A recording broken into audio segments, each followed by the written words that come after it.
Et nous voici donc pour la correction de l'exercice 46, page 150. Donc ici, il fallait établir les tableaux de signes de différentes fonctions affines. Donc déjà, vu que ce sont des fonctions affines, forcément, ce sont des droites. Donc soit des droites hop, qui montent lorsque la fonction elle est croissante. Ça, c'est le cas lorsque A est positif. Dans ce cas-là, le signe, ce sera négatif, 0, positif. Soit, donc A ou M1, on a vu. Soit ici, c'est dans le cas où le coefficient directeur est négatif. Dans ce cas-là, la droite, elle descend. La fonction est décroissante. Et le signe, ce sera plus, 0, puis moins. Alors ici, je commence à repérer que vaut le coefficient directeur, donc M ou A. Ici, c'est facile, c'est ce qu'il y a devant X, il vaut 2, et ça va être ma justification. Donc on va écrire M égale 2 positif ou A égale 2 positif. Cette justification, elle me permet de savoir que ma fonction ici, la droite, elle va monter. Donc ça aussi, ça va être négatif, 0, positif. Voilà, j'ai déjà fait un bon bout du boulot. Maintenant, pour trouver cette valeur ici, eh bien, je cherche quand est-ce que 2x plus 4, ça vaut 0. Je cherche la valeur de x telle que 2x plus 4 égale 0. Donc, je vais résoudre mon équation. 2x plus 4 égale à 0. Les x d'un côté, les nombres de l'autre. Qu'est-ce qui n'est pas à sa place ici? C'est le plus 4. Comment je le fais disparaître? En faisant moins 4. Comme ça, il disparaît. 0 moins 4, ça fait moins 4. J'ai 2x égale moins 4, je veux seulement x, donc je vais diviser par 2 de chaque côté. Moins 4 divisé par 2, ça fait moins 2. Et voici pour ma valeur. Allez, on continue avec celui-ci. Ici, donc, le coefficient directeur, c'est moins 3. Ce qu'il y a devant x, pas de difficulté.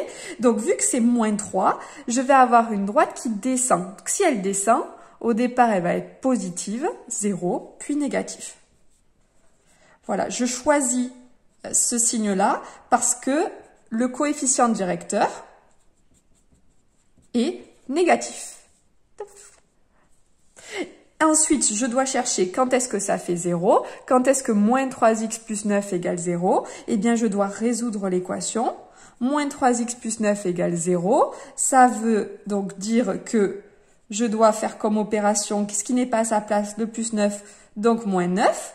Donc, moins 3x égale 0 moins 9, moins 9. J'ai moins 3x, je veux seulement x. Donc, je vais diviser par moins 3. Et j'obtiens x égale moins 9 divisé par moins 3, 3. Voilà exactement mon tableau de signes. Alors, on passe à celui-là, moins 4x. Alors, moins 4x, il est censé être facile, mais en fait, il vous gêne souvent. Donc, moins 4x, normalement, vous avez reconnu que c'était moins 4x plus 0. C'est une fonction linéaire. Et ici, le coefficient directeur vaut moins 4.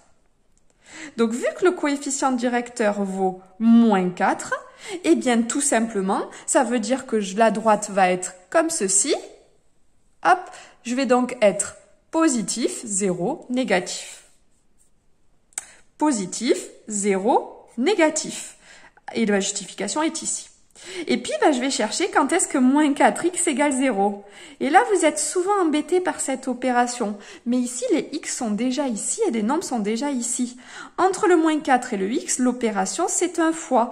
Et je veux seulement x. Donc, j'ai juste à diviser par moins 4. Et j'obtiens x égale, attention, pas de piège, 0 divisé par moins 4. J'ai 0 €, je le partage en 4 personnes. Tout le monde a 0 €. Oui, en effet, moins 4x, ça vaut 0, seulement lorsque x vaut 0. Et voici ici notre tableau de signes. Retenez-le bien, on va en avoir besoin pour la suite de celui-là. Ah, celui-ci, c'était le plus compliqué. Alors, 1 moins x sur 3, on en avait déjà un peu parlé. C'est la même chose que 1 tiers plus moins x sur 3, si je le décompose. Et là, ici, en fait, ça veut dire que mon coefficient directeur, m ou a, c'est ce qu'il y a devant x, ça vaut moins 1 tiers. Et que le b vaut donc 1 tiers. Parce que là, c'est comme si j'avais moins 1x. Donc, c'est négatif. Négatif, ça veut dire que ma droite, elle va descendre. Le signe, ça va être donc plus 0, moins. Car, alors, vous voyez ici, on peut un tout petit peu tricher. Imaginons que vous avez eu un peu des difficultés pour déterminer m. Et plutôt que d'écrire ce que c'est, vous avez sûrement repéré le moins qu'il y a devant. Donc, vous écrivez juste car m est négatif. Et vous ne montrez pas au correcteur que vous n'avez pas très bien discerné ce 1 tiers. Mais vous avez vu que c'était négatif et c'est déjà très bien. Et puis, ben, on va chercher quand est-ce que 1 moins x sur 3 égale 0. Alors ici, il y a plusieurs façons de le faire. Une des façons, c'est de se dire que si quelque chose divisé par 3 égale à 0, eh ben forcément, ça veut dire que le quelque chose en question, ça vaut 0.